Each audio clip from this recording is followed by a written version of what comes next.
Bem, minha gente, boa noite. 9 horas, 1 minuto da noite, dia 9 de junho de 2021. Bem-vindos a mais uma das nossas aulas, e uma aula que deveria ser de Estatuto do Torcedor.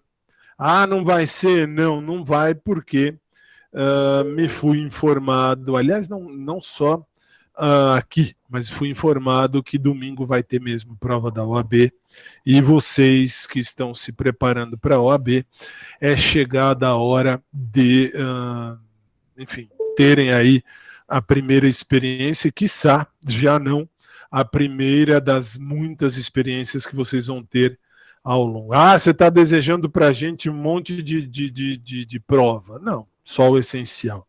Falo por mim que tive 4 provas da ordem, na 4ª prova passei, é tranquilo, e posso falar sem medo que assim, a OAB é previsível. Bom, também hoje, 14 anos ministrando aula para a OAB e para concursos públicos e, enfim, faculdades, eu posso falar sem medo de ser feliz que a OAB ela é previsível. A OAB só não é mais previsível porque os velhinhos que fazem a prova ainda não morreram. Então, assim, bom, nós vamos trabalhar. Primeiro, eu tenho que falar os avisos da semana que estão ali.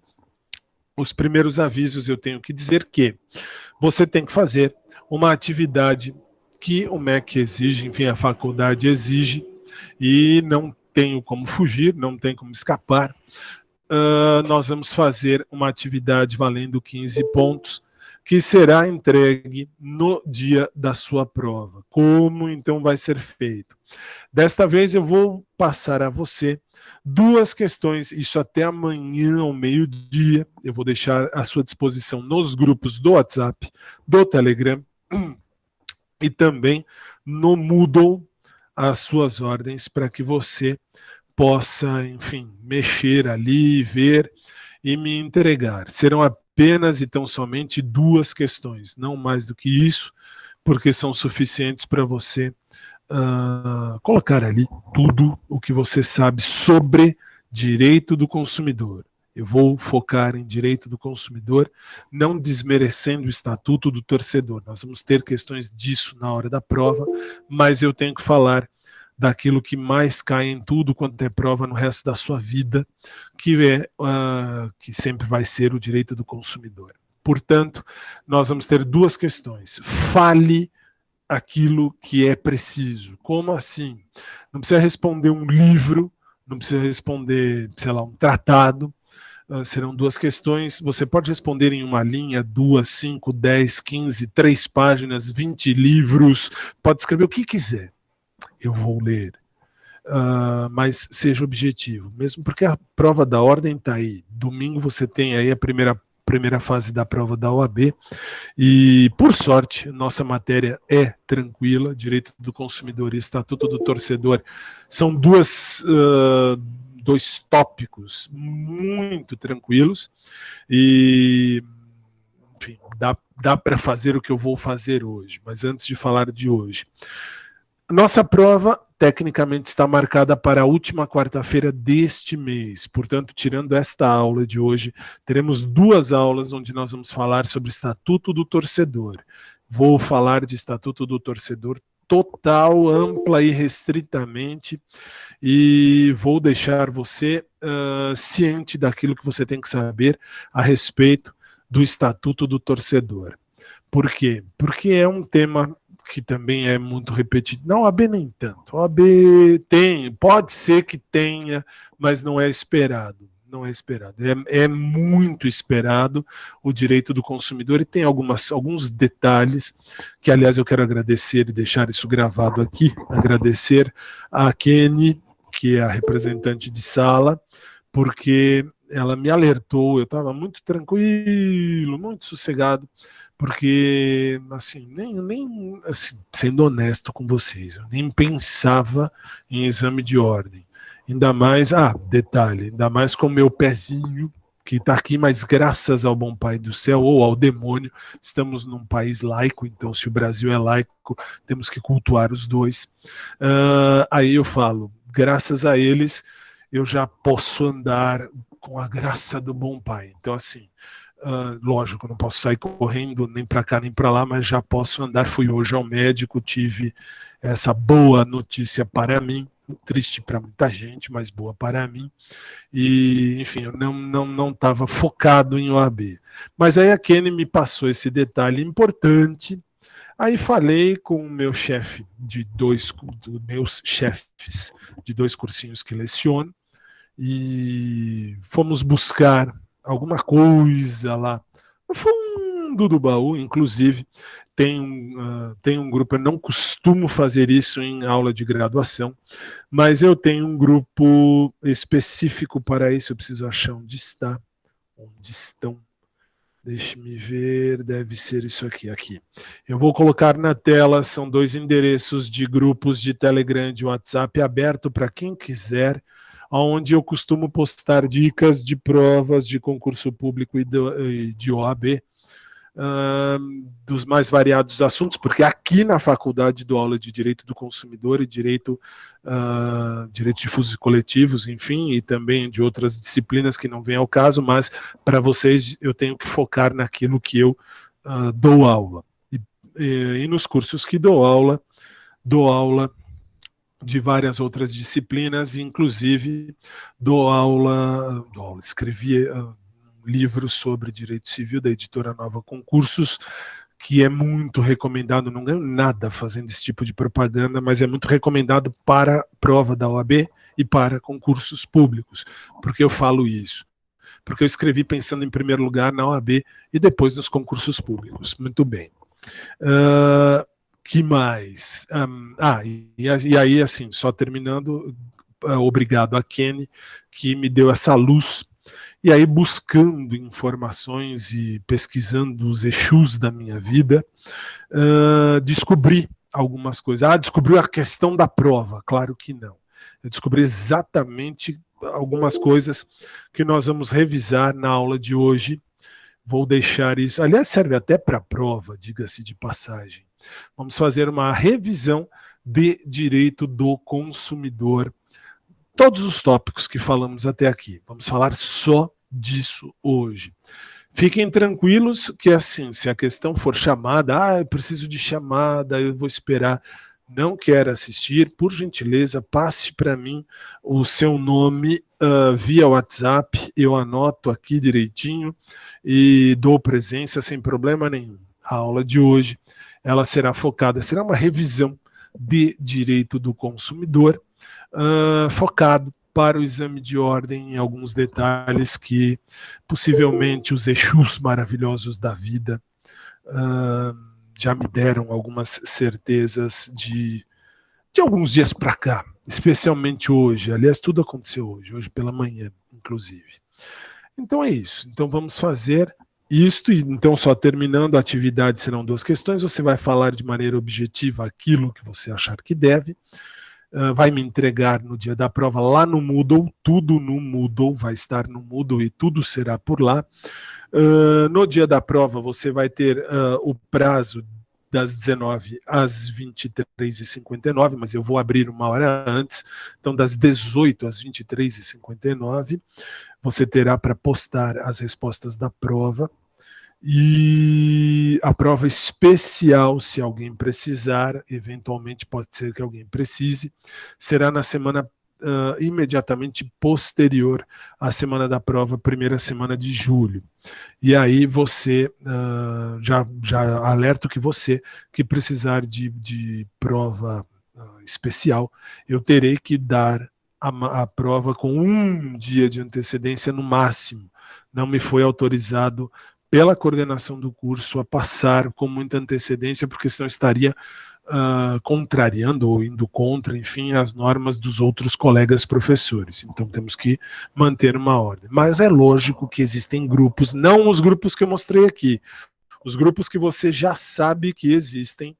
Existem os grupos que estão neste celular que está aqui, que você sabe, que você, aliás, faz parte, talvez, nem sei se estão todos ali, mas você tem as suas ordens, esse grupo, e lá no grupo do WhatsApp, no grupo do Telegram, eu tenho liberdade de fazer aquilo que eu acho necessário, e o que eu acho mais didaticamente plausível para todo mundo, porque eu já estive aí, eu sei o que é ser aluno e sei que, feliz ou infelizmente, não são todos que se preocupam com a faculdade. Na hora da faculdade eu quero o diploma e depois vem a OAB. Mas enfim, deixa isso para lá. Então é isso, falei tudo, falei a prova, o exame, eu chamo de exame. Nós vamos ter esse exame uma semana após a prova. As notas serão todas postadas devidamente no Moodle, no Moodle, no site oficial Moodle é onde estão as atividades. E na última semana, tudo ok, falei tudo o que eu precisava. Bem, então vamos lá. Você tem aí muita coisa para vivenciar nesta semana. Dia 12 de junho, para quem namora, parabéns. Esqueça namorado, esqueça namorada, porque a prova da ordem está aí no dia 13. Então, dia 13 você tem prova de ordem e estude. Posso falar sem medo de ser feliz também, estude. E quando você achou que estudou, estude mais. E quando você achou que estudou mais, continue estudando. E quando você falar assim, puxa, já estudei tudo que eu poderia estudar, estuda mais 5 minutos. Porque o estudo vai fazer a diferença. Vamos começar.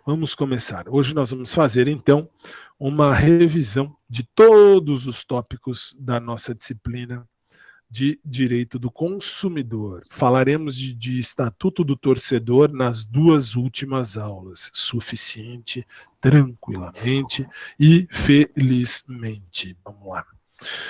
Falamos. Atenção, que nós vamos falar de todos os tópicos. Eu vou falar só disso hoje. Primeiro, falávamos das legislações, e preste atenção no que eu disser para você prestar mais atenção, porque aí estará alguma coisa que evidentemente poderá estar no próximo exame da OAB. Mas vamos lá, falávamos das legislações. E eu disse a você lá na aula número 1 que o Código de Defesa do Consumidor ele já existe, mas ele deveria existir, ele deveria ser confeccionado dentro de um prazo de 120 dias da promulgação da Constituição.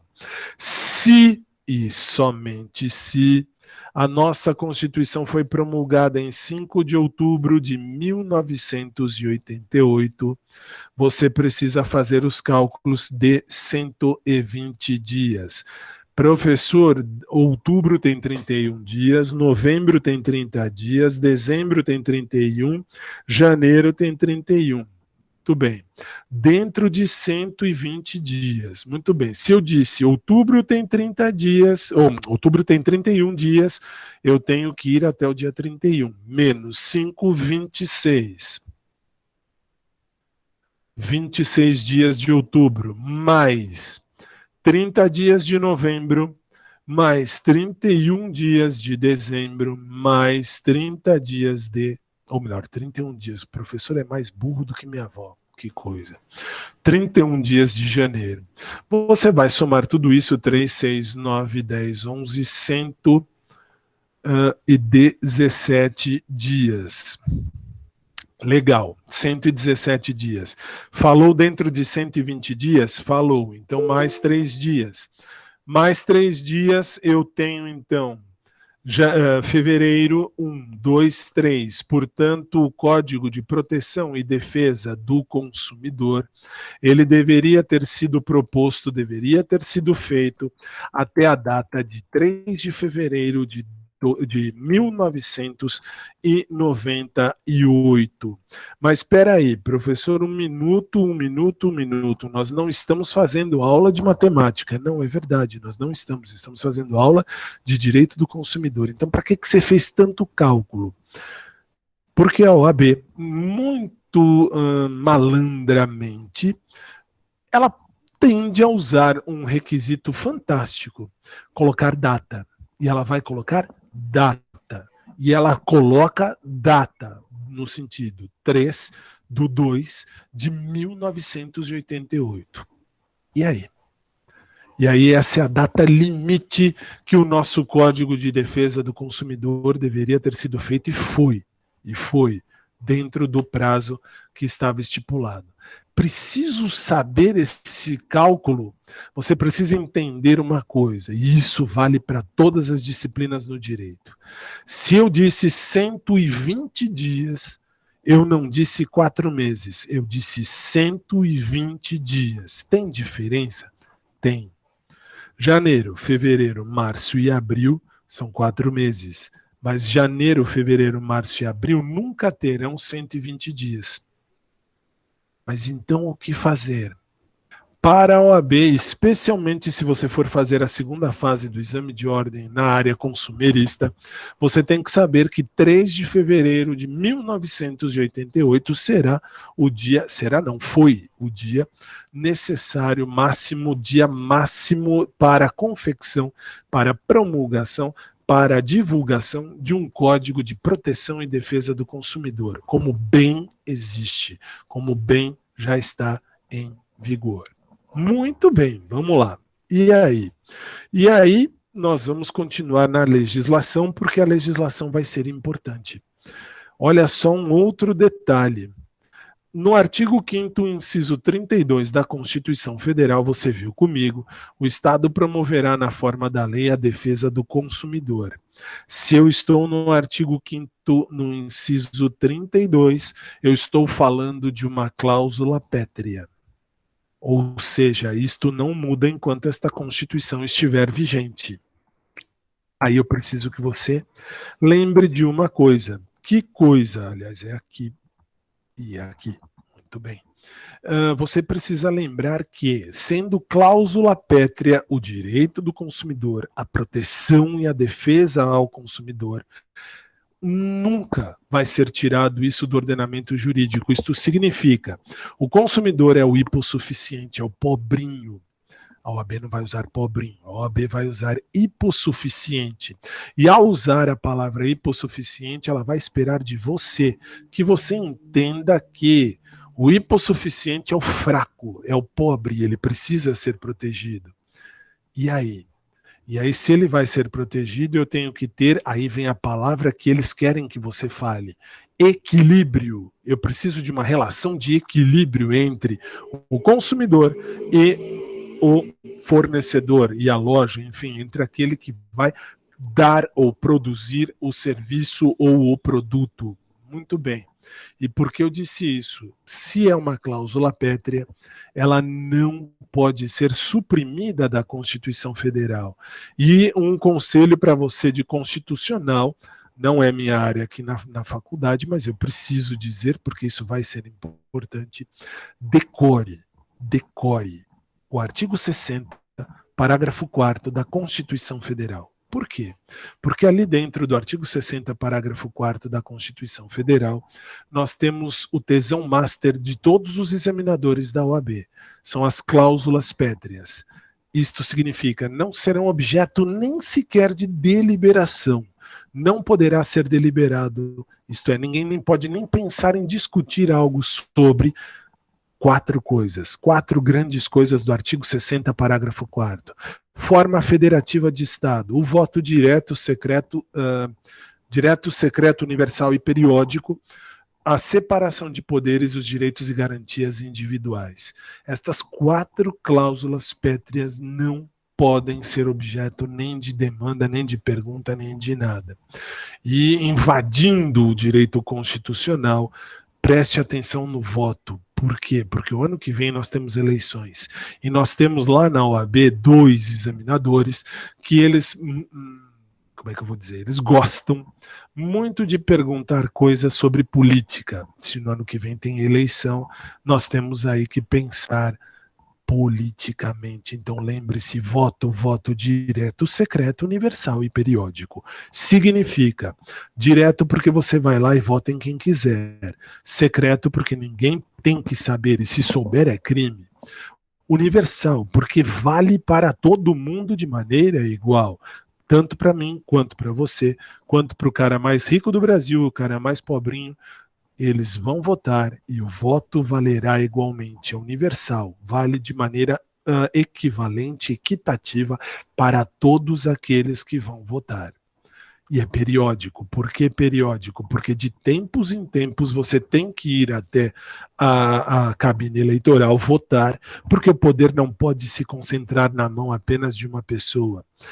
E aí, cuidado você de constitucional, porque a OAB ama perguntar isso. O quê? A OAB vai dizer assim, olha, nós temos a situação de um presidente da República, não estou falando de Bolsonaro, e nem de Lula, e nem de Dilma, e nem de ninguém. Estou falando de maneira geral.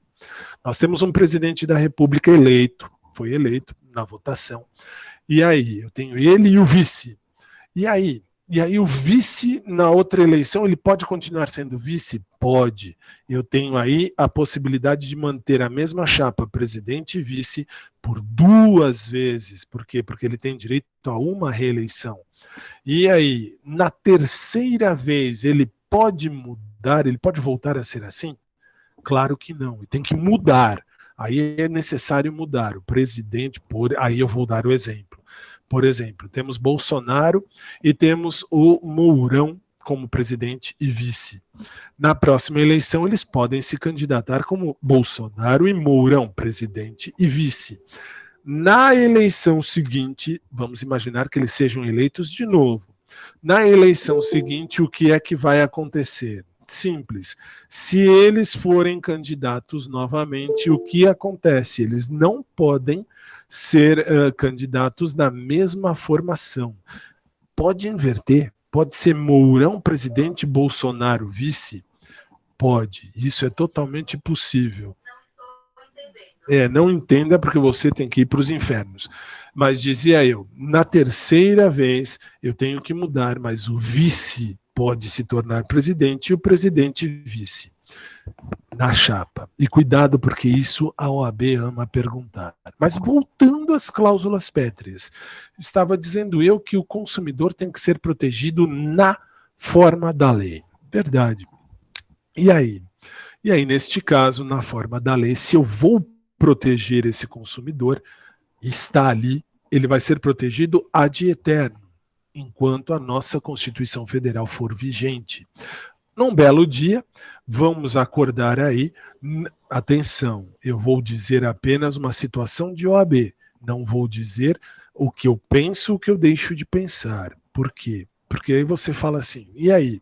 Num belo dia, você tem aí a Constituição Federal, ela está ali feita, bonitinha, num livro. Muito bem.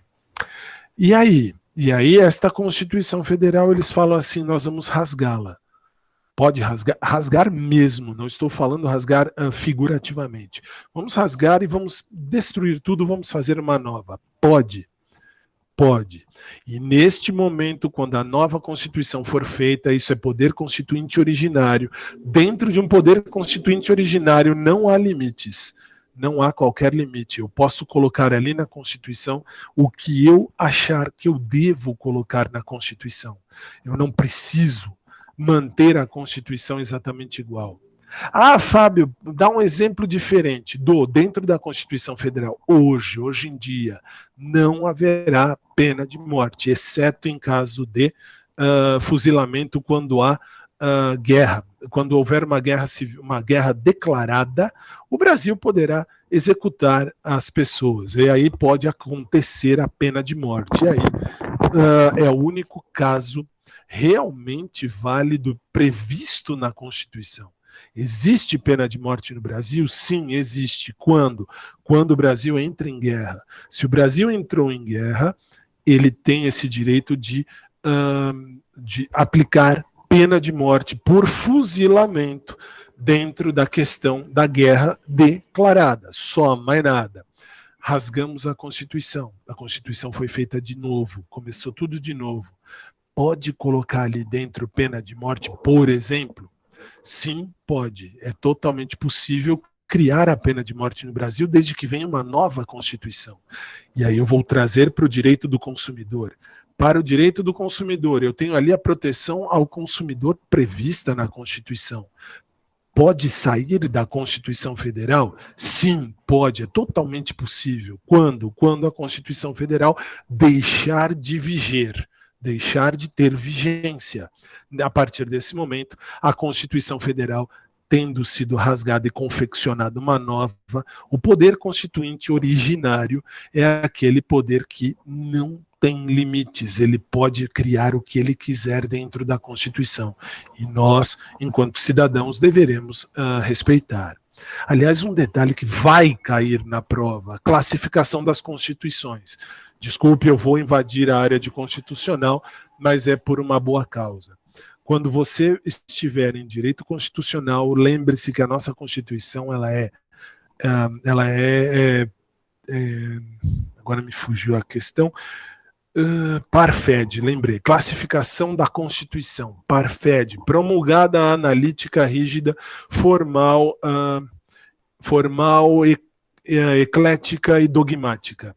Isto significa, a nossa Constituição ela é promulgada porque ela foi posta ali por uma Assembleia Nacional Constituinte.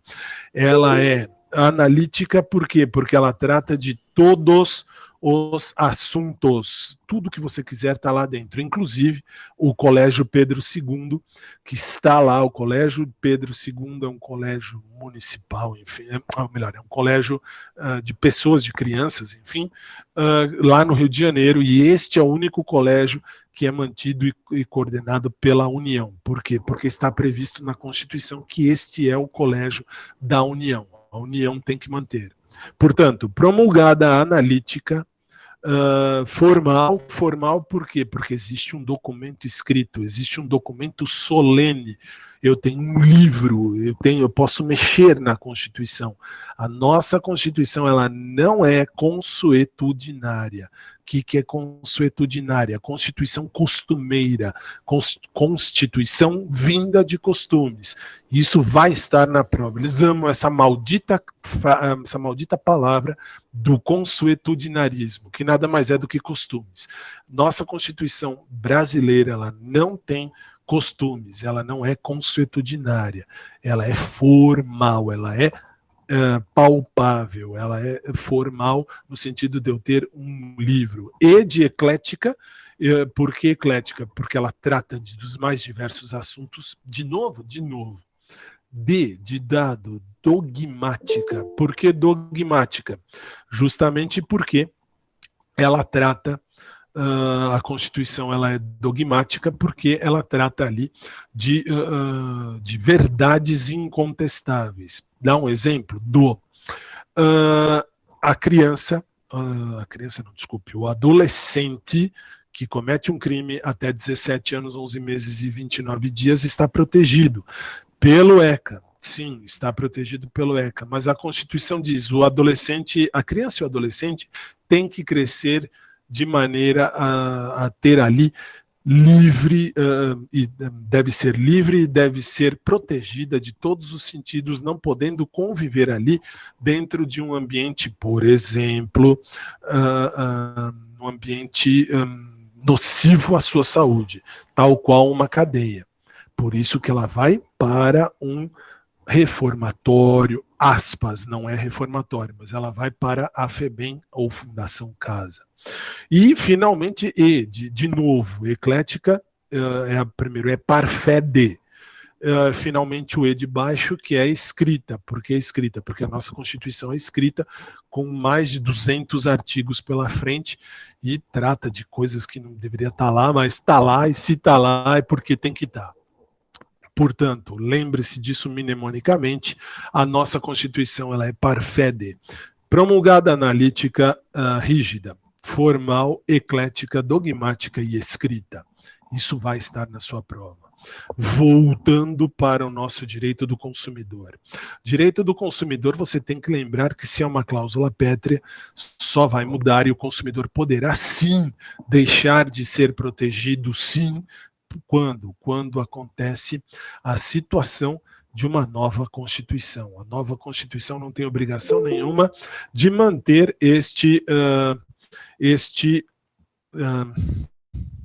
desculpe, fugiu. A Constituição não tem obrigação nenhuma de manter essa proteção ao consumidor, como não precisa manter nada do que está lá. Rasgou, criou uma nova Assembleia Nacional Constituinte, poder constituinte originário é o poder de construir uma nova Constituição onde eu não tenho limites, eu posso escrever tudo o que eu quiser.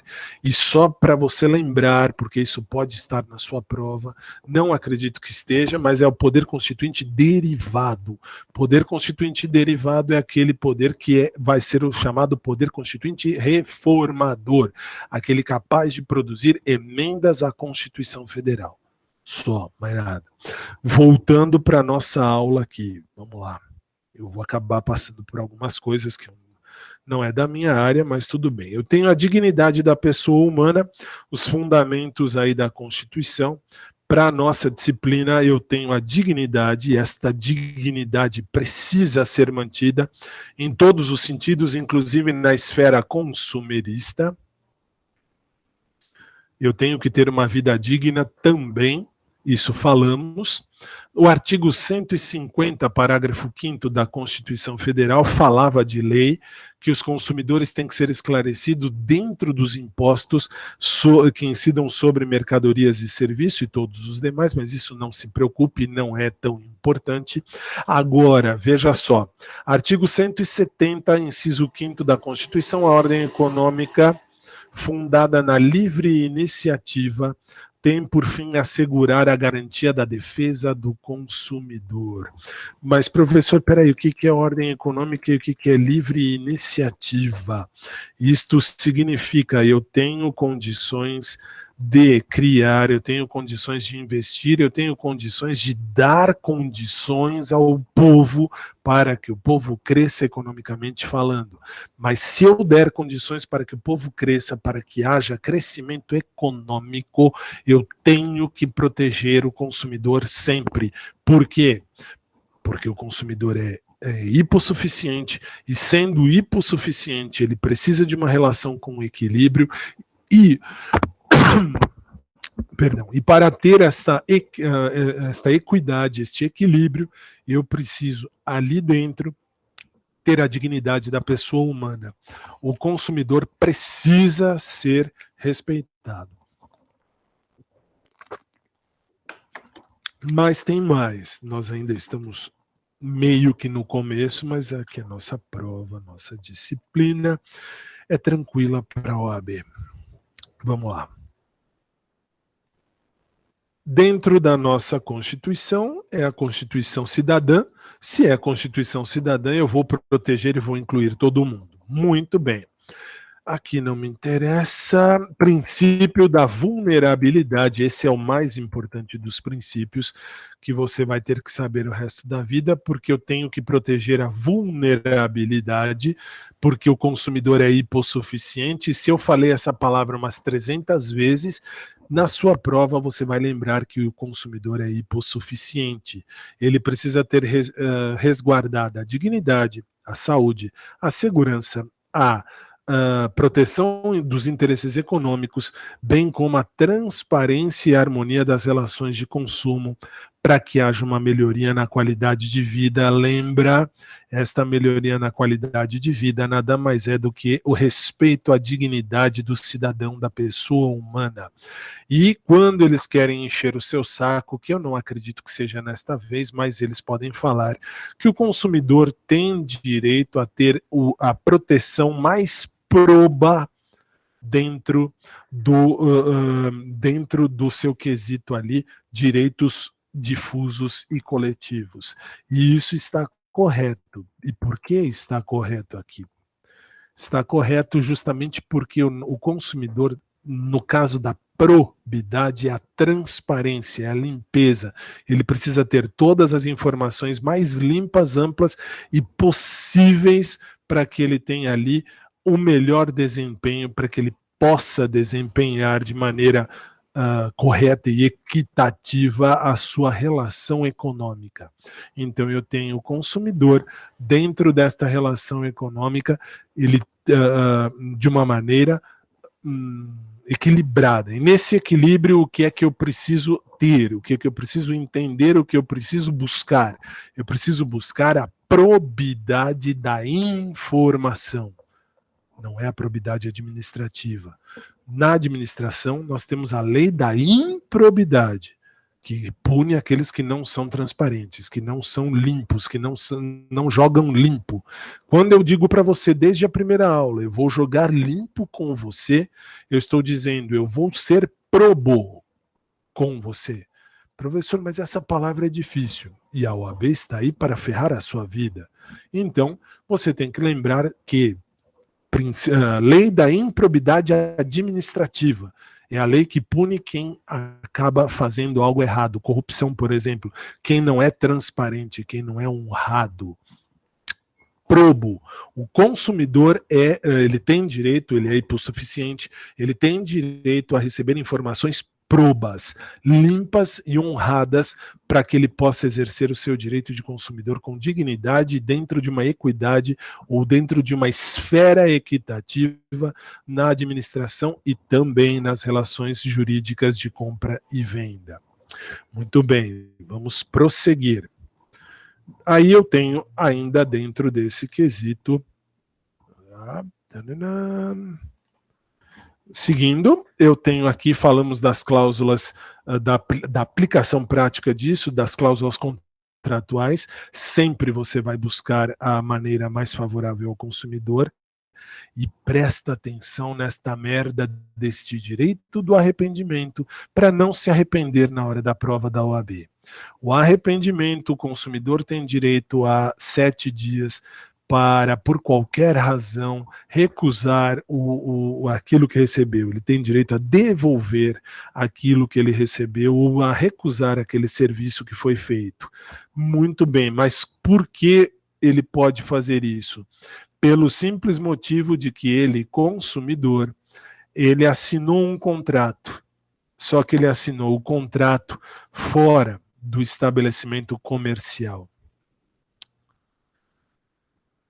Mas, professor, peraí, fora do estabelecimento comercial, não é verdade? Eu acabei de falar isso, verdade. E aí acontece o quê? Você falou que ele assinou o contrato fora do estabelecimento, e a OAB vai usar exatamente esse termo. Só que a OAB vai dizer que ele assinou um contrato telefônico. E meio mundo vai errar. Falo isso sempre para os alunos, que assim, o aluno, quando não presta atenção, perde questão por causa de uma palavra. Como é que você vai assinar um contrato telefônico? Dando a sua palavra. Mas, professor, um contrato pode ser verbal, não pode? Pode. E eu disse durante todo o curso de Direito do Consumidor que nós temos aqui uma situação sinalagmática. O contrato faz lei entre as partes e, ao fazer lei, ele deve ser cumprido entre as partes. Desde que, claro, tenham ali regras fáceis, regras inteligíveis ao consumidor. E aí ele vai ter condições de fazer aí, de cumprir isso daí. Então, portanto, o contrato fazendo lei entre as partes, o consumidor, mais do que nunca, ele assinou um contrato. Você pode assinar um contrato verbal. Como é que eu assino? Dando a sua palavra. Assinatura verbal para a cabeça dos antas que fazem a OAB lá, a prova, aqueles que construíram a prova, eles escrevem isso para ferrar a sua vida. Então, assim, o que é que você tem que saber? Você tem que saber que a assinatura de um contrato verbal se dá quando eu me disponho a fazer aquilo. Você vai fazer? Vou. Ah, legal. Vou comprar, vou vender. Pronto, está feito um contrato. Está realizado o contrato. Contrato verbal de compra e venda foi assinado, entre aspas. Claro que na hora da sua prova eles não vão colocar esse assinado. Ou melhor, esse assinado entre aspas. Eles vão colocar assinado mesmo. E muito aluno vai perder questão quando eles põem esse assinado por conta de não ter aspas, não vai nem pensar, vai falar, não dá para assinar falando. E aí vai perder a questão. Isso é fato. Você não, assim eu espero. Vamos voltar à tela para continuarmos aqui. Você tem, portanto, 7 dias para se arrepender. Eu falei isso, acho que tudo quanto foi aula tem motivo para eu falar isso. Princípio da ordem pública e do interesse social. Falávamos que a ordem econômica vai proteger esse princípio da ordem pública e do interesse social. O que é que ele busca? Ele busca dar dignidade a pessoa humana. Dignidade, sempre. A dignidade em primeiríssimo lugar. Se eu tenho ordem econômica, eu tenho proteção. E se eu tenho proteção, eu tenho defesa. E se eu tenho defesa do consumidor, eu tenho dignidade da pessoa humana. Muito bem.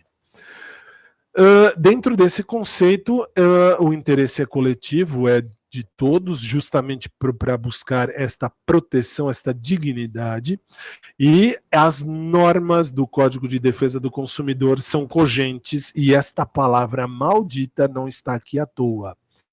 Cogente, eles vão colocar isso na sua prova, em qualquer área, não só no consumidor. Tudo que é normas cogentes, ou tudo que for cogente, é tudo aquilo que obriga, que faz valer, você tem que fazer. Você está obrigado, por exemplo, você está obrigado a fazer uma prova. Você tem como cogência a realização de uma prova aqui na faculdade para passar na disciplina. Muito bem. Aí falávamos que o juiz pode conhecer de ofício o foro de eleição abusivo. Isto eu não acredito que vai cair agora nessa prova. Então, assim, eu vou passar batido. Princípio da informação. Falávamos que a informação deve ser adequada e clara. E disse a você que esta informação adequada, esta informação clara, deve ter especificação de quantidade e todas as características, composição, qualidade e preço. Mas, além disso, riscos. E te dei um exemplo que vai estar em prova. É o exemplo. Opa, aqui. É o exemplo que eles sempre perguntam. Na questão da informação ao consumidor, eles vão usar o exemplo da soda cáustica. Por quê? Porque soda cáustica é veneno. Porque soda cáustica mata. E quando você compra soda cáustica, não é, por exemplo, como uma água. Você compra a água, você vê aqui tem um rótulo. E nestas letrinhas miudinhas tem aqui tudo o que tem na água. Tá bom. Por que eu estou te mostrando isso? Estou te mostrando isso porque no rótulo da soda cáustica precisa informar os riscos. E qual é o maior risco? Pode matar. Em contato com a pele, pode causar queimaduras e pode, inclusive, levar à morte. Por que eu estou dizendo isso? Porque a OAB ama a soda cáustica. Até hoje, nenhum dos examinadores morreu vítima de soda cáustica, mas eles devem amar porque é o exemplo mais usado em tudo quanto é prova de OAB. Por isso, paro para te dizer, nos rótulos da soda cáustica ou de qualquer coisa tem que ter os prejuízos, todos os prejuízos que causam. Especialmente na soda cáustica, pode matar. Isso tem que estar escrito. Se não estiver escrito, não está protegendo o consumidor. É passível de multa e é passível de receber ali algum tipo de penalidade. Muito bem. A penalidade é a empresa que fabricou aí aquela soda cáustica. Muito bem. Voltamos para a tela. Aqui. Falávamos deste aqui, deixa-me ver. Sim, aqui, falei já. Artigo 9º, que é do fornecedor de produtos e serviços potencialmente perigosos, nocivos, tem que informar, já falei. Princípio da informação, é dever de informar? Não, esse aqui não. Sim, esse aqui sim, a questão do glúten. Preste atenção que assim, não é suficiente colocar apenas assim, contém glúten, e eles vão usar a questão no consumidor. Eles vão falar daquele refrigerante, Coca-Cola, qualquer um deles, que diz assim, contém fenilalanina. E aí você vai falar, o que é isso? É um adoçante que para quem é diabético pode causar algum problema. O que precisa ter ali? Não basta colocar contém fenilalanina, ou não contém lactose, ou não contém glúten. Você tem que informar quais são as razões. Não, ou, por exemplo, não contém glúten, porque o glúten pode causar isso. Mas aí o rótulo pode ser uma coisa gigante. Sim, pode ser uma coisa grande. Pode ter muitas palavras e acontecer como aconteceu com a água. A água tem efeito colateral? Normalmente não. Mas tem água mais radioativa que a outra. Tem água com pH básico, água com pH ácido. E o consumidor precisa ser informado a esse respeito. Cuidado também com isso em prova. E vamos prosseguir, que tem muita coisa pela frente. Vamos lá. Não, prevenção não, que aí é tudo tranquilo. Princípio da reparação. Sim, aqui não foi à toa que eu te perguntei isto na hora da sua prova. Por quê? Porque são direitos básicos do consumidor que tenha reparado os seus danos. E quando eu falei reparação de danos, e muita gente escreveu assim, todos os danos, eu até considerei. A OAB não vai considerar. A OAB quer saber quais são os danos que o consumidor tem direito a ser reparados. Leia-se todos os danos patrimoniais que ele tenha sofrido, inclusive gastos médicos, e mais todos os danos morais, individuais, coletivos e difusos, mas especialmente os morais, no quesito dinheiro. Por quê? Porque eu vou precificar. O que é que eu vou precificar nos danos morais? O tempo perdido.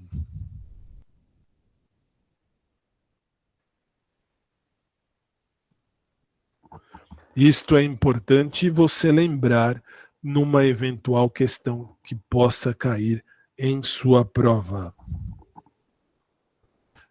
Aí eu tenho, não, já falamos disso aqui, vamos passar. Estes exercícios, se você fizer os exercícios que eu te passei, te propus aqui neste material de apoio, você terá aí um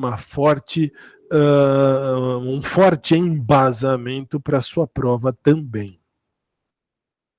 Falávamos ainda dos princípios, responsabilidade objetiva, esse não é lá na frente, solidariedade, aqui sim. Eu tenho no quesito princípio da solidariedade a questão de que se houver mais um autor da ofensa, se eu tenho ali duas pessoas que causaram dano, todos devem responder. Agora vamos lá, porque vai ter este aqui que é o mais importante. É o plano de saúde que vai responder por dano causado por médico conveniado. Atenção para um detalhe. Se você contratou um plano de saúde, não importa qual seja, e você foi buscar tratamento médico com o médico do plano e o médico do plano fez besteira, se você processá-lo, você pode processar e chamar o plano de saúde também. Por quê? Porque o plano de saúde responde junto, ele é solidário. Mas quem causou o dano foi o médico. É verdade, mas você está pagando o valor do seguro-saúde, do plano de saúde, para a administradora do plano. Então você vai chamar os dois. Você pega o médico e pega o plano e juntos você vai fazer com que haja aí um pagamento de indenização. Muito bem. Opa, aqui não, eu tenho que lembrar que é aqui. Não, desculpem, aqui. Vamos lá.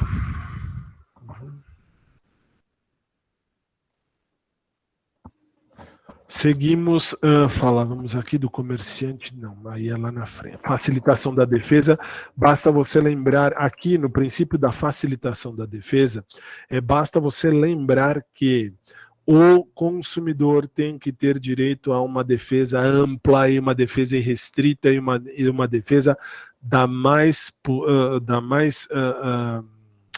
geral, ampla e restrita possível, e gratuita se for carente o consumidor. O consumidor também pode assinar uma declaração de pobreza e não deverá pagar por isso. Não, agora é lá a inversão do ônus da prova, está aqui. Na questão da inversão do ônus da prova, você tem que lembrar que sempre quando for verossímil a alegação, falamos isso em aula, tem que ter uma verdade naquilo que o consumidor está falando. Ou, e eu disse ou, eu não disse e, ou, portanto, não é mais. Você não vai somar nada. Nesse caso, se for verdadeiro, ou se ele for hipossuficiente, mas ele é sempre hipossuficiente, não é? Não, no sentido de carente, no sentido de ser uma pessoa ignorante. Ignorante não no sentido pejorativo, ignorante no sentido de o consumidor ele não tem a informação total que ele necessita. Processo uma empresa, eu não tenho as informações necessárias para isso. E aí o juiz diz, juiz, empresa, estamos invertendo o ônus da prova. Ele está dizendo isso, você vai provar que não é. Então, a prova, nesse sentido, é considerada, na inversão do ônus da prova, é uma chamada prova negativa. Por que negativa? O autor alega um fato e o réu vai ter que fazer uma prova negativa daquilo que ele está sendo acusado. Muito bem, vamos à tela de novo. Aqui. Aqui, o ônus da prova falamos, muito bem, não, aqui não, né, visão. A princípio da boa-fé. Na boa-fé, você tem que lembrar que o consumidor está ali para buscar alguma coisa, para ter ali algum direito que lhe foi quebrado. Portanto, o princípio da boa-fé se resume a todo e qualquer consumidor, ele sempre vai ingressar judicialmente buscando algo de verdade, de boa fé. Ele não está lá para mentir ao juízo. Isto é um princípio ético. Vamos lá, relação de consumo. Você viu comigo que os elementos, os sujeitos da relação de consumo são o consumidor e o fornecedor. Aconselho você a lembrar que o consumidor pode ser uma pessoa jurídica também, quando eu tenho as atividades terceirizadas, conforme bem falamos.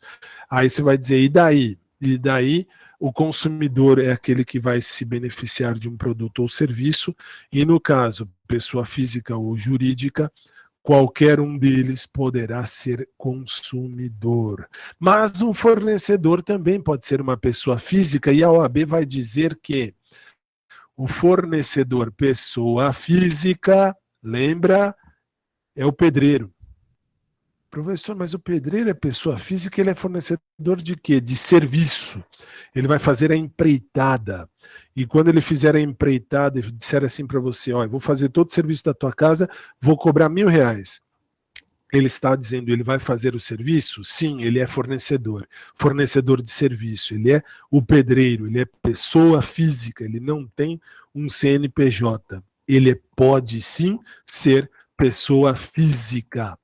Agora eu vou aqui, lembra desse DACIS que está aí na sua tela, lá em cima, à esquerda da tela, que diz o DACIS. O que é DACIS, professor? É a ordem de sequência do consumidor equiparado, como também é a ordem de sequência lá no direito civil de quem vai receber a herança. Então, eu já vou te dar uma explicação dos dois sentidos. Consumidor equiparado ou consumidor standard é aquele que está beneficiado, entre aspas, daquela situação que ocorreu, que nós usamos o exemplo, deixe-me ver qual foi que eu usei, é o recall, isso mesmo, é o recall, que dentro da relação de consumo dos consumidores equiparados, toda pessoa que usar um produto ou serviço, este é um consumidor, não importa se direta ou indiretamente. E aí ele se beneficia. Mas ele poderá, assim, envolver outras pessoas naquele mesmo efeito, naquele mesmo evento. E aí houve um acidente de carro por conta de um freio que não funcionou. Aí o que aconteceu? Morreram 5 no carro. Ah, legal. Sobrou alguém? Sobrou. Sobrou uma criança de 2 anos. E aí? E aí, neste caso, eu tenho aí uma situação em que, por um problema que não era do consumidor, era da empresa, morreram pessoas, houve um acidente. Então, os consumidores equiparados, leia-se, aqueles que são familiares daquelas pessoas que faleceram, que morreram, eles poderão ingressar pedindo uma indenização contra aquela empresa. E eu te disse, quem é que vai receber? É o DACIS, descendente, ascendente, cônjuge, irmãos e sobrinhos, que é o que vai acontecer lá no direito civil na herança. Você deve ter visto com o meu querido amigo professor João Araújo, ele deve ter dito a você que tem uma sequência lógica, uma ordem lógica na sequência de sucessão. Morreu a pessoa, temos que ver se ele tem descendente. Por exemplo, eu morro aqui, vamos ver, eu tenho descendente? Não, não tenho filhos. Tenho ascendente? Tenho, minha mãe ainda é viva. Então, se eu morro aqui agora, minha mãe recebe a minha herança. Como se fosse uma herança gigante, mas enfim. E aí paramos aí. Mas vamos imaginar que eu não tivesse mais mãe nem pai. Tenho cônjuge? Graças ao bom Deus, não. Tenho irmãos? Graças ao bom Deus, não. E não tenho sobrinhos. Então fica para quem a minha herança? A minha herança fica para o Estado. Quando? No 21º ano. Tem 20 anos para alguém vir ali buscar colacionar a minha herança. Não necessariamente vai, mas poderão colacionar. Se ninguém reclamar aquela herança, no 20º, que é a herança jacente, ela se torna uma herança vacante. No 21º ano de vida daquela herança, ela se torna vacante, não tem ninguém ali para assumir. Então o Estado pega para ele e isso tudo volta ao Estado. Muito bem, falamos desse DACIS tanto para nós do consumidor quanto para o direito civil. Vamos lá. Muito bem. Bystander nesta prova não, é na próxima. Aqui eu tenho na equiparação, bystander é... Não. Agora é lá na frente, legislação não. Isso aqui é outra coisa. Responsabilidade por Aceito ser colocada no testamento, sem problema nenhum. Não, assim, eu já até tenho meu testamento devidamente pronto, mas não tem lá muita coisa a ser partilhada. Deixe-me ver. Não, não, é responsabilidade por vício, eu preciso. Aqui, é responsabilidade por vício, achei.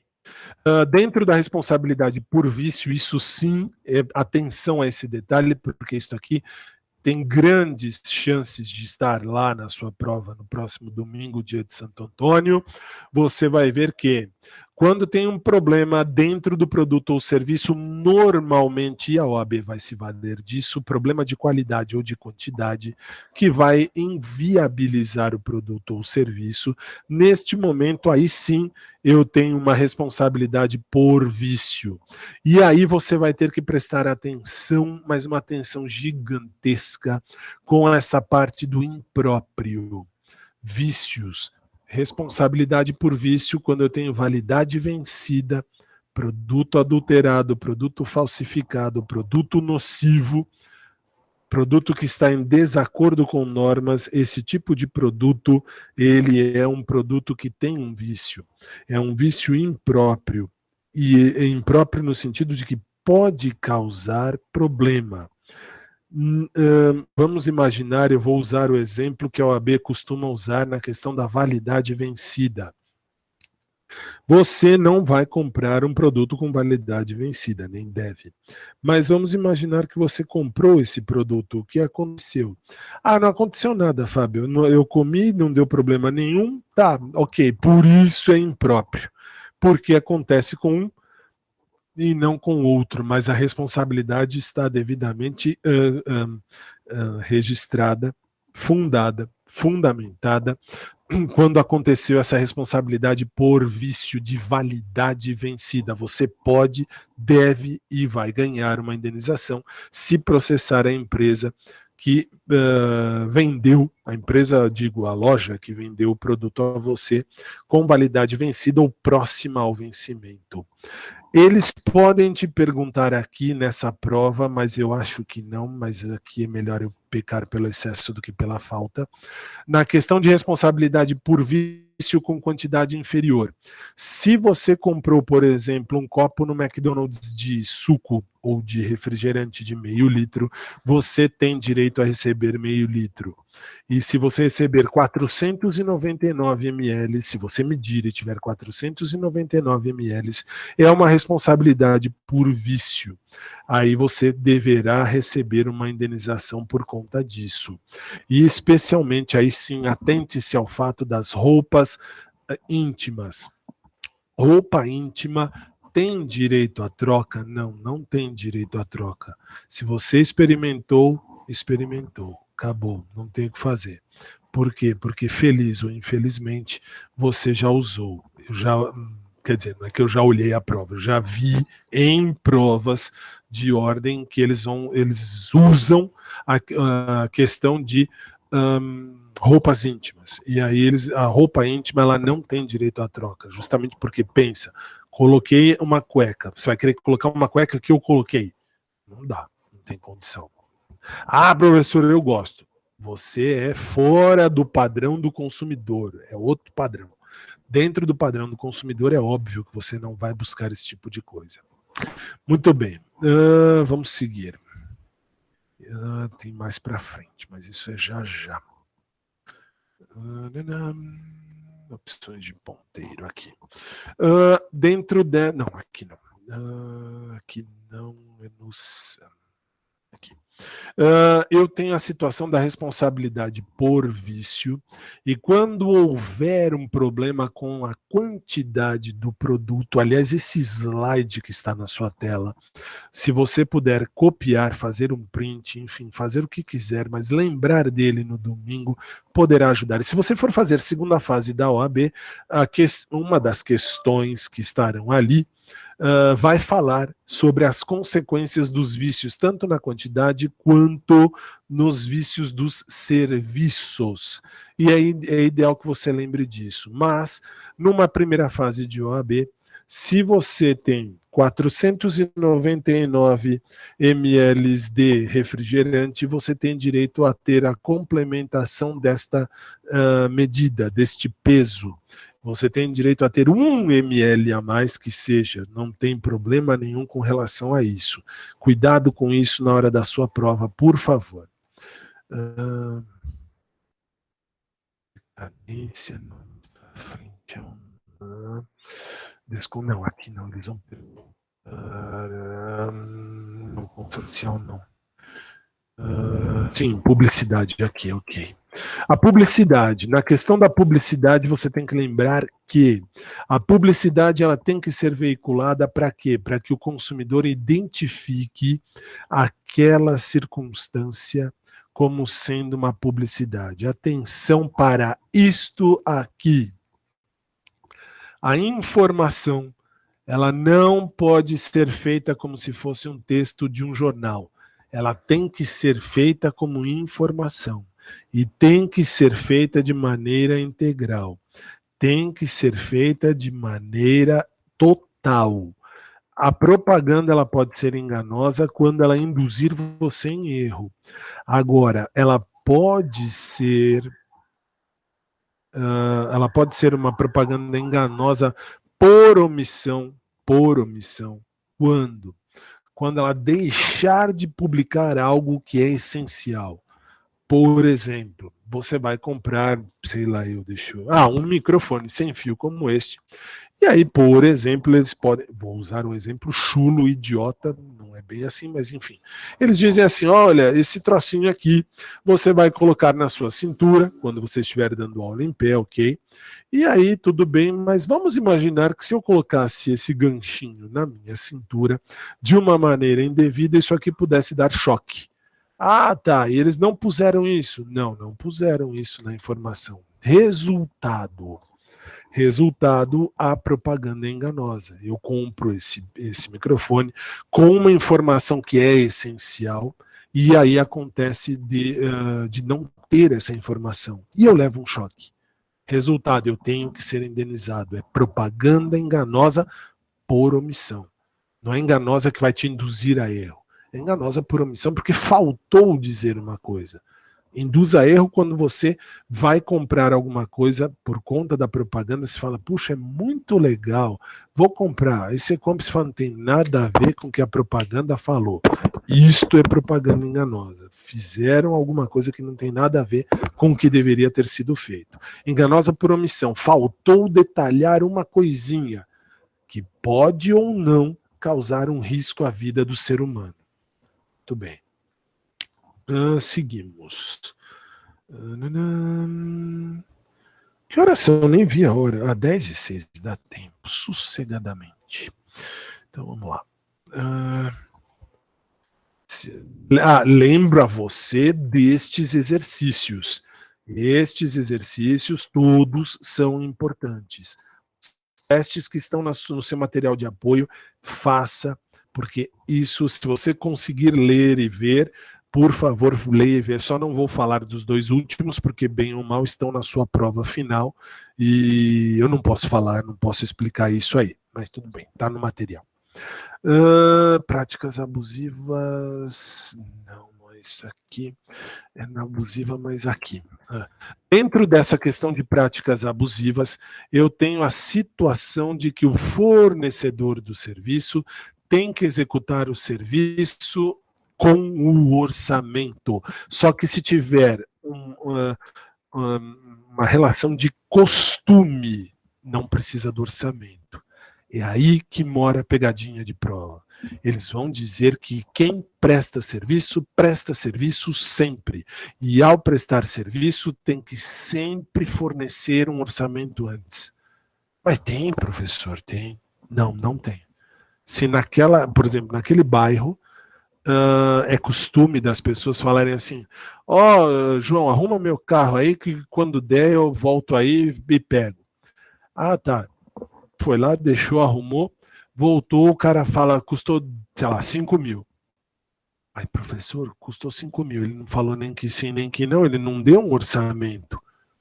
É costume. Naquele bairro é costume. Se é costume, atenção aí, se a prova disser isto é um costume que existe naquele local, não precisa orçamento. O consumidor tem que ter orçamento antes de fazer o conserto daquele objeto, ou antes de ter o serviço, ou antes de comprar alguma coisa. Mas, se naquela região é costume fazer sem qualquer tipo de contrato anterior, de determinação anterior, eu chego lá e falo, vou arrumar isso aqui. Legal, bom. É possível, desde que haja o costume local. Cuidado com isso na sua prova. Eles vão dizer que sempre é necessário, quando você for fazer um orçamento de conserto de produto ou de realização de serviço, ele tem que ser dado antes, ou melhor, quando você for fazer um serviço ou for comprar um produto, eles têm que fazer antes o orçamento e tem que te dar antecipadamente esse orçamento. Isso é mentira. Isso está certo, até está, mas não está completo, então não está certo. A OAB peca por isso. A OAB peca porque tem questões que elas vão te dar que está certa, a questão do orçamento. Só que eles vão esquecer de falar que o orçamento pode não ser dado, se for costume naquela região. Se faltar isso, sinto muito, a questão está errada. Por mais certa que ela esteja, ela está errada, porque tem que ser exposto que se há costume, não precisa de orçamento. Mas Fábio, então se eu marcar que está certo e está errado, isso aí é uma questão passível de anulação. Em todos os cursinhos que eu já dei aula na vida, já fizemos 300 trilhões de recursos com relação a essa questão, nenhum deles vingou. Todos a OAB disse, mas é isso, mas faltou dizer que em alguns lugares não precisa de orçamento porque tem costume da região e isso está na lei. E eles consideram o que está errado. Está errado, embora esteja certo. Por quê? Está certo, mas não é um certo completo. É um certo faltante. Cuidado, por favor. Vamos seguir. Aqui. lá. Não, aqui não, agora é mais para frente. Exercício. A cobrança de dívida, exatamente aqui.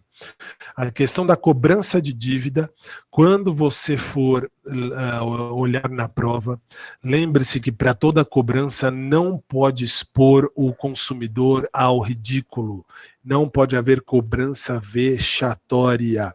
E eles vão te dar um exemplo quando cai isso na prova, não que vai cair, mas imaginando que poderia cair, eventualmente pode ser, enfim, não sei. Mas vamos lá, vamos dizer que isso caia na prova. Tem uma cobrança. Nesta cobrança, na questão da cobrança por dívida, ninguém pode expor ninguém ao ridículo. E eles vão usar um exemplo clássico, que é o exemplo do automóvel. Eles vão falar assim, a pessoa pega um automóvel, o cara vai lá, pega o microfone e começa: Alfredo, você está me devendo, pague o que me deve. Isso é expor o consumidor ao ridículo. Não vai fazer isso.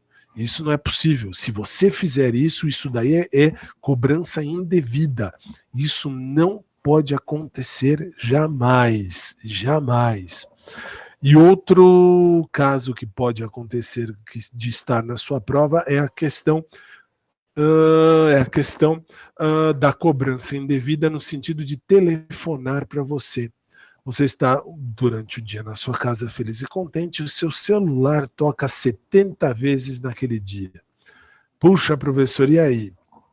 Aí você atende: olha, nós somos da empresa tal, nós estamos fazendo aqui um apelo para que o senhor pague a dívida que o senhor tem.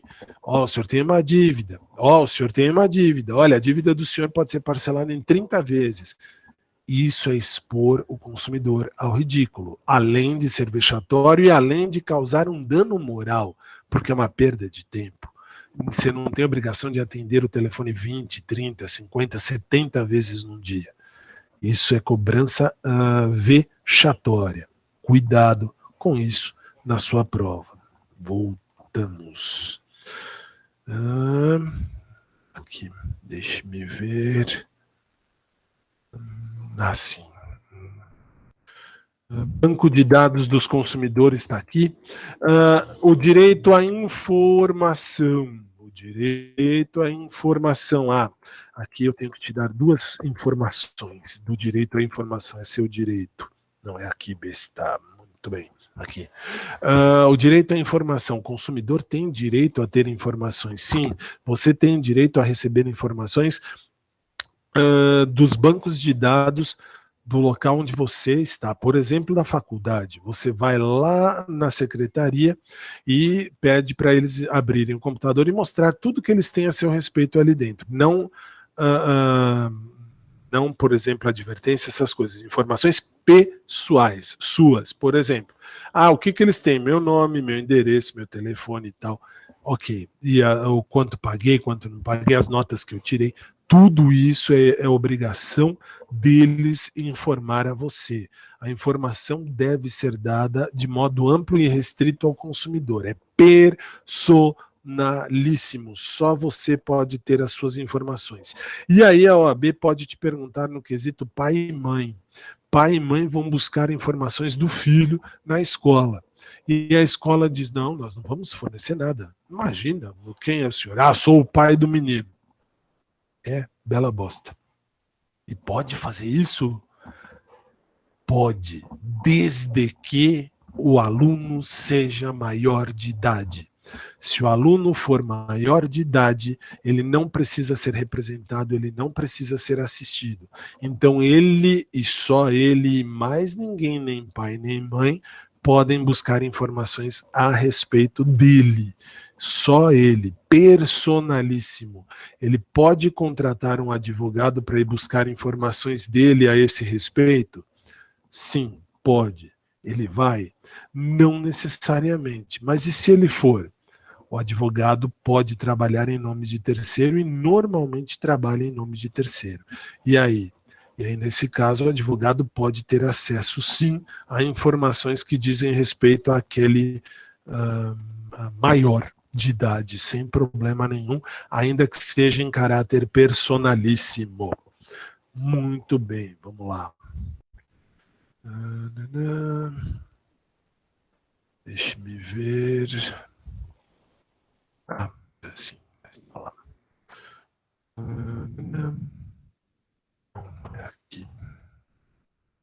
Aqui, bom, falamos já, mas eu vou falar de novo porque tem um detalhe. Quando você assina no direito de arrependimento de um contrato, já falei dos 7 dias, você vai assinar um contrato de maneira virtual, de maneira de telefone, de maneira verbal. O arrependimento, ele é dado especialmente por telefone ou a domicílio.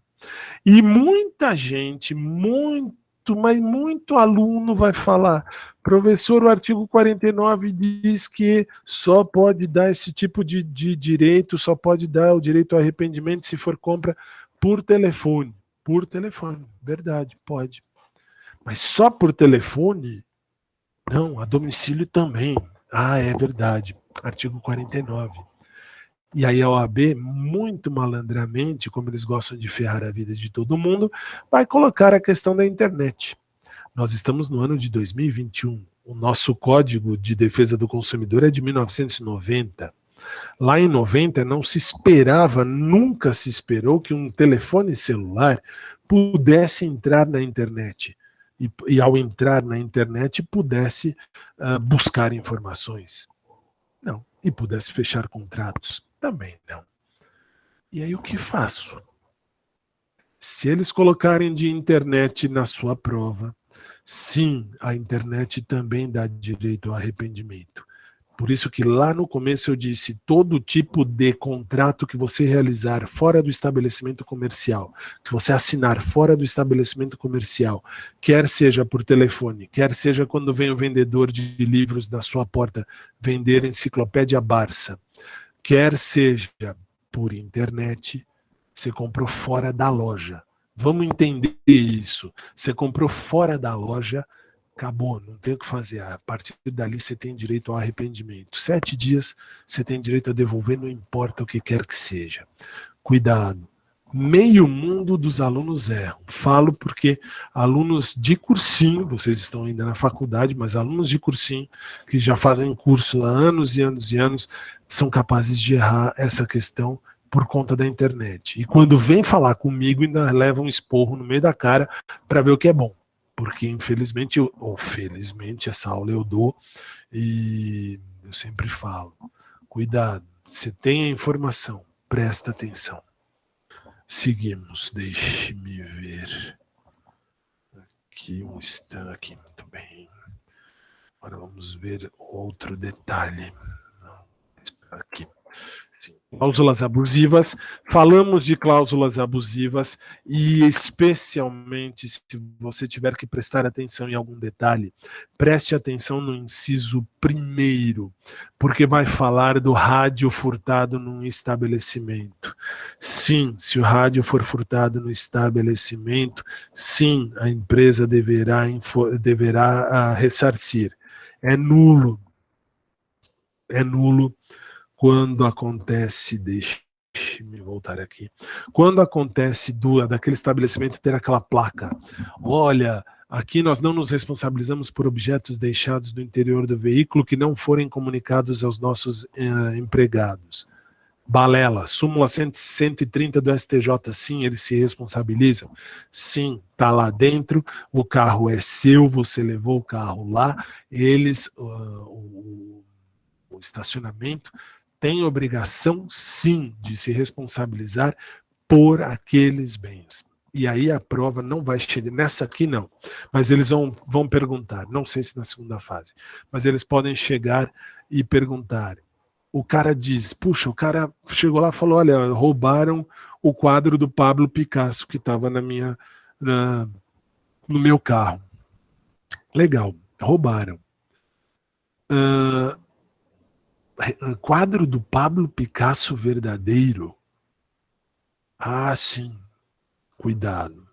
Nós temos o princípio da boa-fé que diz o consumidor sempre vai agir de boa-fé. Só que nós temos consumidores malditos que gostam de tirar proveito de tudo. Resultado. No caso, se isto estiver na sua prova, tinha um quadro do Pablo Picasso e a prova não disser que qualquer coisa do tipo, ele esteve antes numa galeria de arte, ele esteve antes ali na casa de fulano para pegar o quadro, ele esteve ali ou lá ou acolá para ter o quadro em mãos, se não falar nada, se apenas disser ele foi ao estacionamento, ao sair não tinha mais o quadro do Picasso na bunda dele, porque não vai ter, não tem o que fazer ali, não tem o que fazer ali. Se a prova não disser nada, não vai valer a palavra do consumidor. Por que não? Porque nós temos o princípio da proporcionalidade. Vou usar também lá do direito administrativo, vou trazer para o direito do consumidor.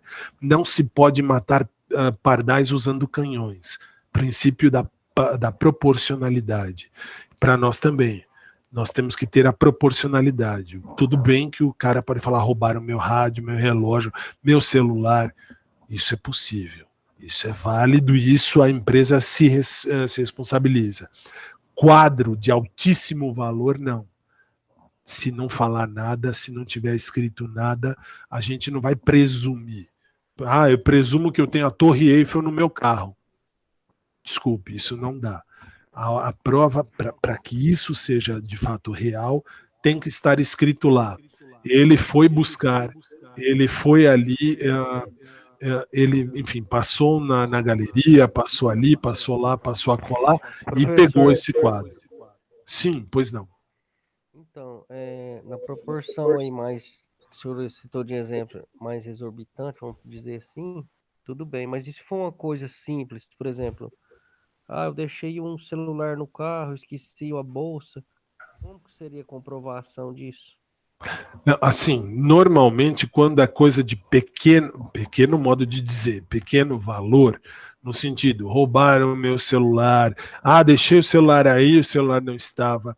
Se ele requiser lá no estacionamento, o estacionamento em primeiro momento, se ele tiver câmeras para comprovar, ele vai usar a câmera. Se ele não tiver câmeras para comprovar, ele estará responsabilizado pelo princípio aí sim da boa-fé do consumidor. Aí presume-se que o consumidor está falando a verdade, porque é possível, é plausível eu, você e todos nós termos um celular e deixarmos no carro e levarem embora. Isso é presumido, então aí o estacionamento paga. Aí, se o estacionamento tiver prova do tipo, filmamos tudo, aí legal, ele vai usar as provas e aí não tem o que pagar.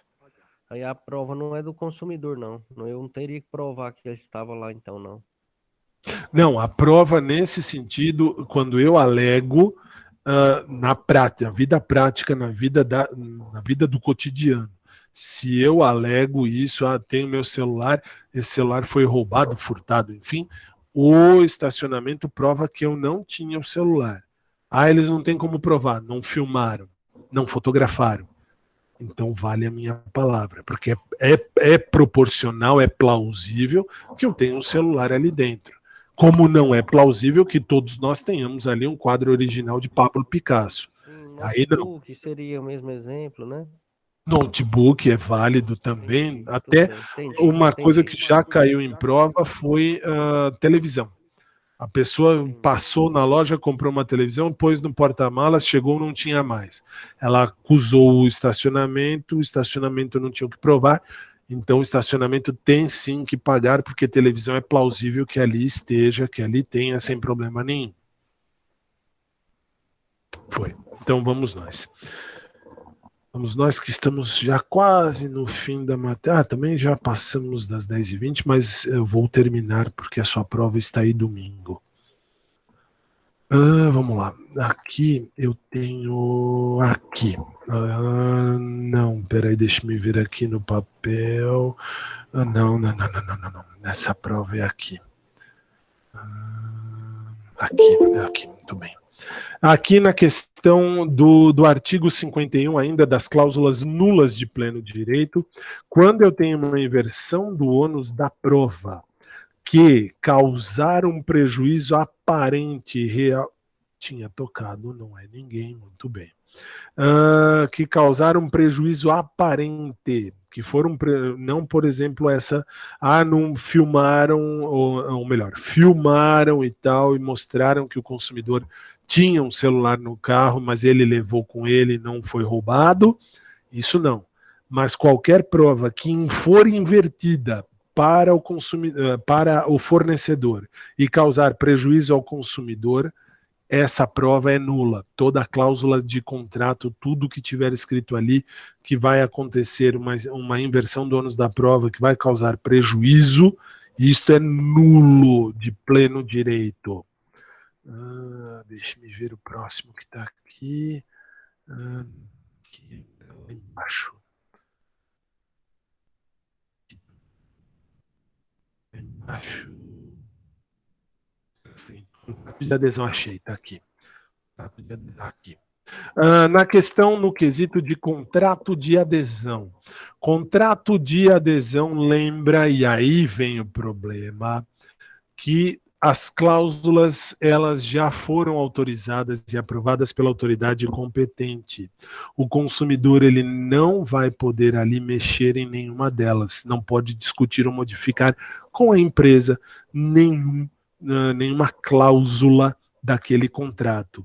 A inserção desta cláusula, ela não vai desfigurar, aliás, desculpe, não, isso aqui não. Não. Isso aqui para essa prova não. Para essa prova você tem que prestar atenção no seguinte sentido. Contrato de adesão é aquele em que o consumidor ele vai ter ali um contrato pronto onde ele não pode discutir nenhum tipo de cláusula. Mas, atenção, eu tenho a questão, aqui eu não grifei, mas está aqui. Aí eu tenho a questão da cláusula resolutória. Aí eu tenho que ter ali dentro do contrato, eu posso ter uma cláusula que vai dizer como é que o consumidor quer terminar aquele contrato se houver algum problema. Esta cláusula resolutória dá direito ao consumidor direito de escolha. O consumidor tem direito de escolha. Escolha de quê? Escolha de finalizar o contrato quando acontece que ele entrou num contrato de adesão legal, mas existe ali alguma coisa que ele não concorda. Se ele não concorda, ele pode resolver, ele pode terminar, ele pode encerrar o contrato. Se estiver escrito, aí eu tenho ali a cláusula. Esta cláusula dizendo assim, o consumidor pode encerrar o contrato quando houver algum prejuízo, algum problema, e dá um motivo. Isso se chama cláusula resolutória e o consumidor pode escolher. E atenção, porque este detalhe vai estar na sua prova. Quando e se eles falarem de contrato de adesão, eles vão te pegar aqui. Eles vão pegar aqui. Consumidor, contratos de adesão tem que ter uma letra de contrato não inferior a 12. No mínimo 12. O tamanho da letra contratual é 12. Muito bem. E agora tem mais uma só. Não. Mais para trás. Slide, deixa-me ver um instantinho. Está aqui no papel. Aqui. Já sei. Não. Um instantinho, faltou um pequeno detalhe lá atrás. Aqui. Não falei. A caducidade da informação. Se colocarem o seu nome dentro de um cadastro de proteção aos dados dos consumidores ou para a SPC, o Serasa, vamos combinar assim, esses cadastros devem ser mantidos no máximo por 5 anos, não mais do que 5 anos. Por que isso? Existe um prazo de caducidade, aí mora a questão de sua prova. Quando existe um contrato ali, quando existe um nome colocado num cadastro de proteção ao crédito, ainda que o consumidor não pague, vamos imaginar, colocaram seu nome dentro do SPC. Tá? Professor, tá lá dentro e nós estamos em 2021. Colocaram em 2020. E se eu não pagar até 2025? Você pode continuar não pagando. O seu nome tem prazo de 5 anos para ficar ali dentro do SPC, do Cadastro de Proteção ao Crédito. Passados os 5 anos, o crédito está caducado. A inscrição no Cadastro de Proteção ao Crédito está caducada. É o prazo que caduca. Isso vai cair. Cai fora. Isso vai para fora. Muito bem. Caiu fora, foi para fora. Você não tem por que se preocupar. Você continua devendo, mas o seu nome sai do SPC e do Serasa por aquela dívida. A dívida inscrita em órgãos de proteção ao crédito tem prazo de 5 anos para ser mantida ali naquele banco de dados. Professor, eu não paguei, estamos entrando no 6º ano. Se você está entrando no 6º ano e não pagou, o nome sai, a dívida fica. Isso não tem, a dívida vai continuar. Mas o seu nome no cadastro de proteção ao crédito, sistema de proteção ao crédito, isso vai caducar, isso tem que sair depois de 5 anos. A dívida pode ficar ad eterno, mas o nome ali não. Isso sim. E aí acabou. Chegamos ao fim. Que horas temos? 10h32. Minha gente, desculpem por eu ter passado o horário um pouco da aula de hoje, enfim, mas é necessário. Depois, na aula que vem, vocês vão me falar de algumas coisas ali dentro. E aí vocês vão ver que era necessário, que foi necessário. Para direito do consumidor, você tem. Só uma pergunta, a última. Pois não. A questão da fonte do contrato, que o senhor disse tamanho da letra, né? Sim. Caso ocorra inferior ao previsto, o que o consumidor pode fazer? Ele pode reclamar cobrando uma indenização? Na vida prática, se isso acontecer do contrato ser inferior, a letra for inferior a 12, o contrato é nulo. O contrato, o consumidor, se derem para ele assinar e ele assinar, o consumidor ingressa na justiça e pede a nulidade do contrato por quebra de ordem legal. Isso está na lei, tem que ter no mínimo 12 o tamanho. Na prova, primeira fase de OAB, eles não vão chegar a esse ponto. Não se preocupe com isso nesse ponto. Na vida prática, entra na justiça, mostra o contrato, leva o contrato para ser visto e é anulado. O contrato é totalmente anulado, recomeça tudo do zero e tem as indenizações. Prova de ordem, isso não é importante. Para a primeira fase. Para a primeira fase de ordem, isso não é importante. Não se prenda nisso agora, se você for fazer, claro, o exame de ordem no próximo domingo. Muito bem. Imagina. Então, vamos ver se tem alguma dúvida, alguma questão.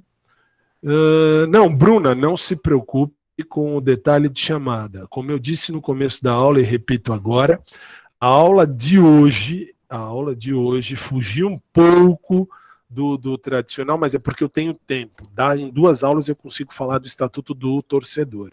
E você tem prova de OAB agora no próximo domingo. Então, na aula de hoje, todo mundo tem presença, fiquem tranquilos, não há problema nenhum, mesmo aqueles que não vieram, todo mundo tem presença, porque é uma aula de revisão, uma aula que eu estou revisando toda a disciplina. E, ao mesmo tempo, estou te dando um atributo a mais para a prova da OAB. Professor, não vou fazer prova da OAB. Fiquem tranquilos, não tem problema, passei o conteúdo.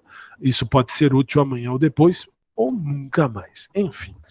Mais uma vez, Kenny, obrigado, porque você me alertou, você que me fez abrir os olhos. Eu é que agradeço o crédito, mas foi conversando com colegas que eu te procurei. O crédito não é só meu, não. A turma aí também tem crédito nesse alerta. Assim, é que eu coloco você, porque assim, você é a representante de sala. Sim. Então, assim, coloco você, mas todos vocês merecem o crédito, mas em nome da sala, Kenny, agradeço a você por ser a representante. Ninguém mandou, a representante é Eu você. que agradeço você ter tirado esse tempo para nós. Tá? Não, Fica, assim, eu fica aí tinha nosso que fazer. agradecimento também. Eu que os agradeço e contem comigo. Precisando, no que eu puder ajudar, contem comigo, porque a estrada é longa e não custa Sim. nada ajudar. Certinho, muito obrigada. Obrigada Eu que mesmo. os agradeço. Uma boa noite a todos. Eu vou Boa deixar noite. esta aula à disposição aqui no Moodle e também no meu canal no YouTube, caso vocês precisem, porque aí fica à disposição, a hora que vocês quiserem, tá aí para vocês verificarem. No mais, obrigado. Boa noite a todos. Boa noite, bom descanso. Até a próxima semana. Se Deus quiser. Obrigado.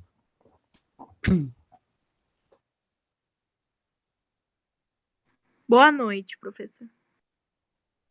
Boa noite, boa noite. Boa noite a todos vocês.